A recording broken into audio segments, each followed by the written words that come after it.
Bapak Ibu kaum muslimin kaum muslimat, jamaah sholat zuhur yang dimuliakan Allah.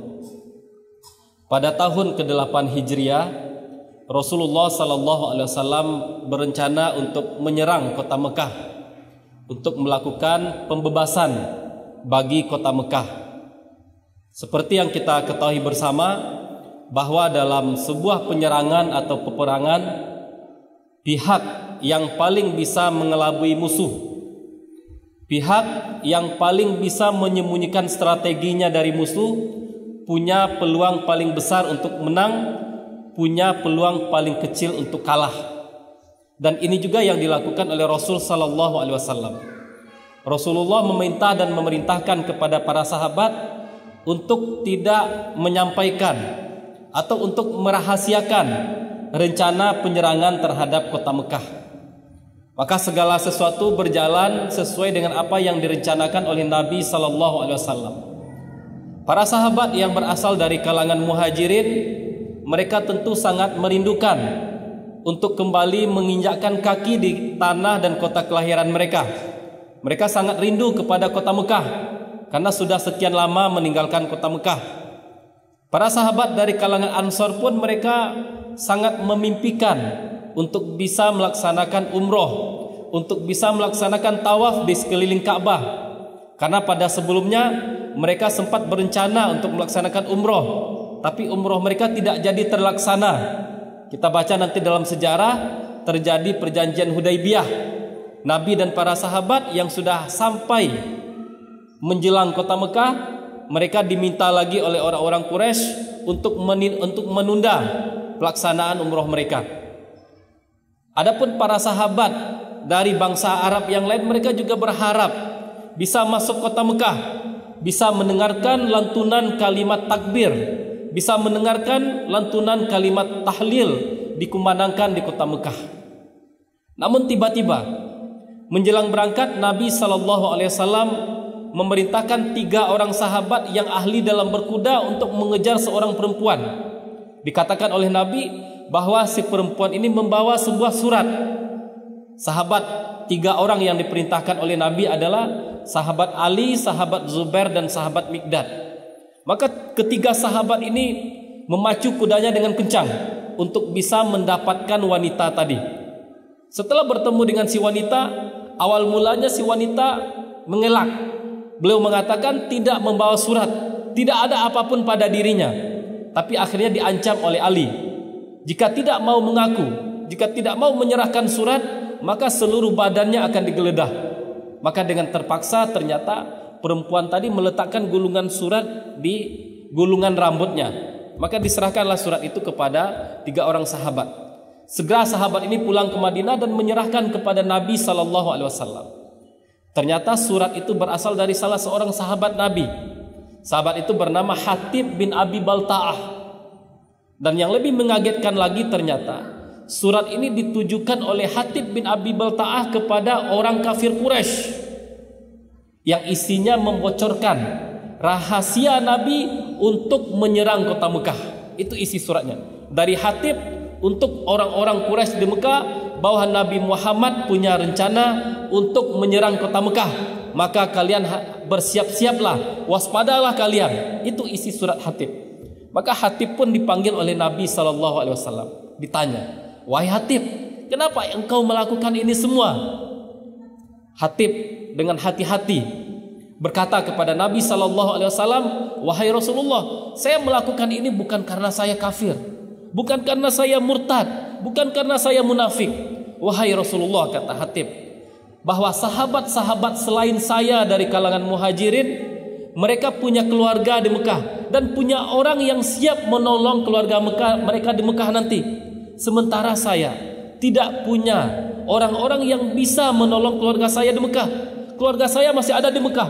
Jika nanti Mekah diserang, kemudian orang-orang kafir itu misalnya bisa menang atau mereka kalah, saya takut keluarga saya disakiti oleh mereka.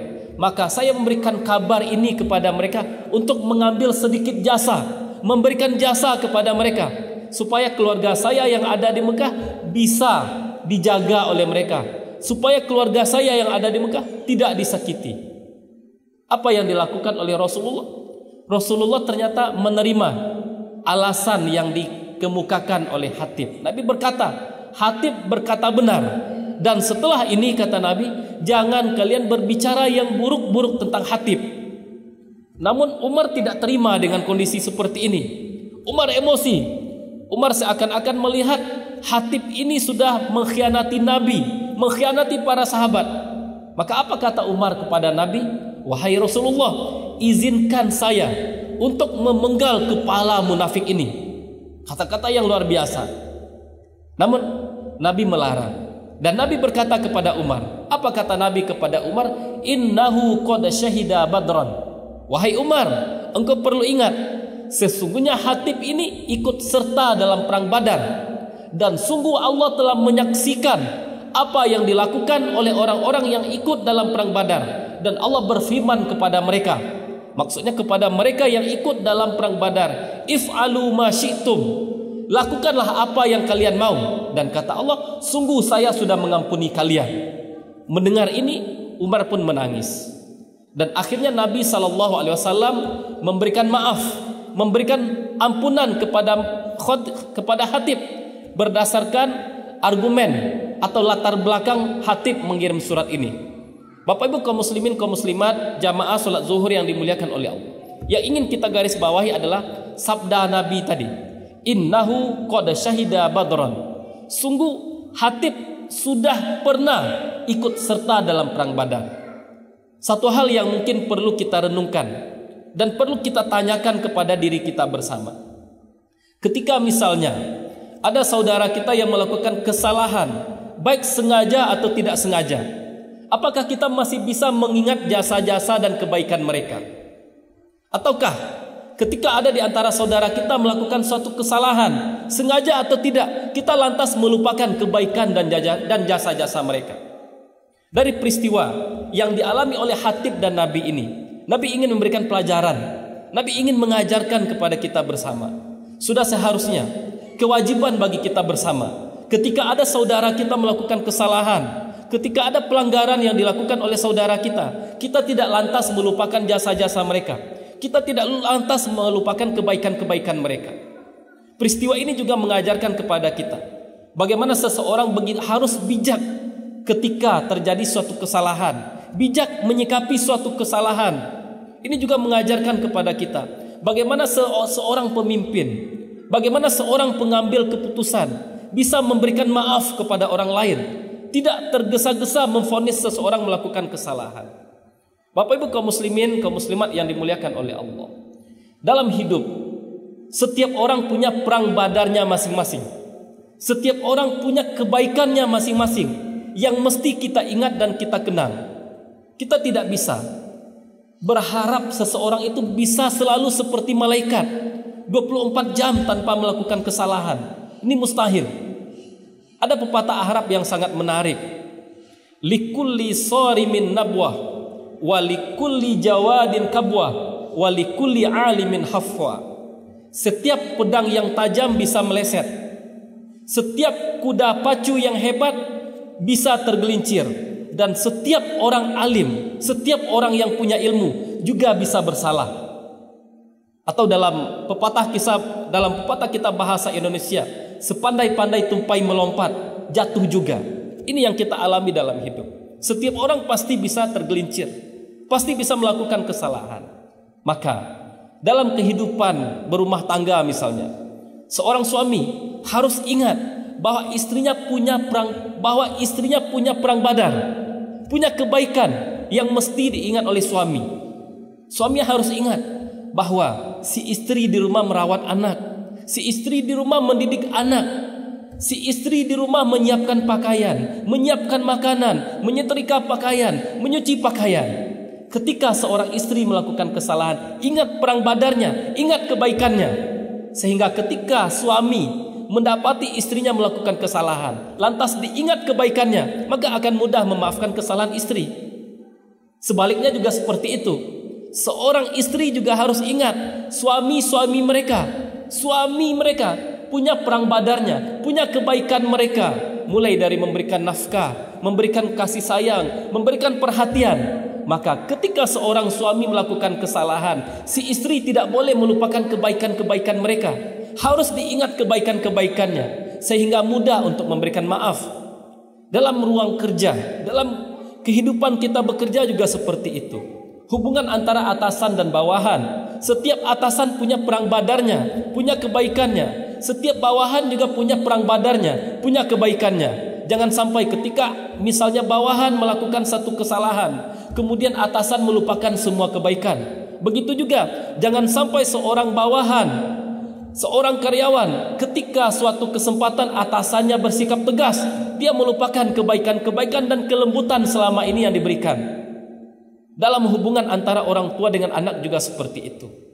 Seorang orang tua juga tidak boleh melupakan bakti anaknya yang begitu banyak hanya karena satu kali tidak patuh. Seorang anak juga seperti itu. Seorang anak tidak boleh melupakan kebaikan-kebaikan orang tuanya hanya karena satu kesempatan orang tuanya meluapkan kemarahan, orang tuanya meluapkan emosi. Maka Bapak Ibu yang dimuliakan oleh Allah, peristiwa yang dialami oleh Hatib ini sekali lagi mengajarkan kepada kita untuk mengingat kebaikan-kebaikan orang. Karena dengan mengingat kebaikan dan jasa-jasa orang kepada kita, membuat kita tidak sombong. Ketika kita ingat kebaikan orang, kita ingat kita butuh kebaikan orang lain. Orang berbuat baik kepada kita, kita tidak merasa hebat sendiri, kita tidak merasa sombong. Ketika kita ingat dengan kebaikan orang lain, juga membuat kita bersyukur kepada Allah. Karena kita meyakini rezeki itu tidak hanya dalam bentuk materi. Adanya orang berbuat baik kepada kita, ada orang yang mau menolong kita, itu juga rezeki dari Allah. Maka kita ingat kebaikan orang kepada kita, membuat kita bersyukur. Dengan mengingat kebaikan orang kepada kita, juga memotivasi kita untuk semakin berbuat baik. Karena seorang mukmin tabiatnya seperti itu. Dia tidak hanya ingin menerima kebaikan dari orang lain, tapi seorang mukmin, seorang muslim, dia juga ingin memberikan kebaikan kepada orang lain. Ini setidak-tidaknya 3 alasan bagi kita untuk mengingat kebaikan orang lain, membuat kita tidak sombong, membuat kita bisa bersyukur, dan ketiga, membuat motivasi bagi kita untuk terus berbuat baik, untuk bisa berbuat baik kepada orang lain. Barangkali ini yang bisa kita sampaikan pada siang hari ini. Mudah-mudahan bermanfaat bagi kita bersama. Semoga Allah jadikan kita orang yang mudah mengingat kebaikan orang lain, dan kita tidak mudah untuk melupakan kebaikan orang lain. Mudah-mudahan kita selalu ingat dengan jasa orang yang berbuat baik kepada kita, dan kita pun semakin mudah memaafkan kesalahan orang lain. Terima kasih atas perhatian kita bersama. Mohon maaf atas segala kekurangan. Wassalamualaikum warahmatullahi wabarakatuh.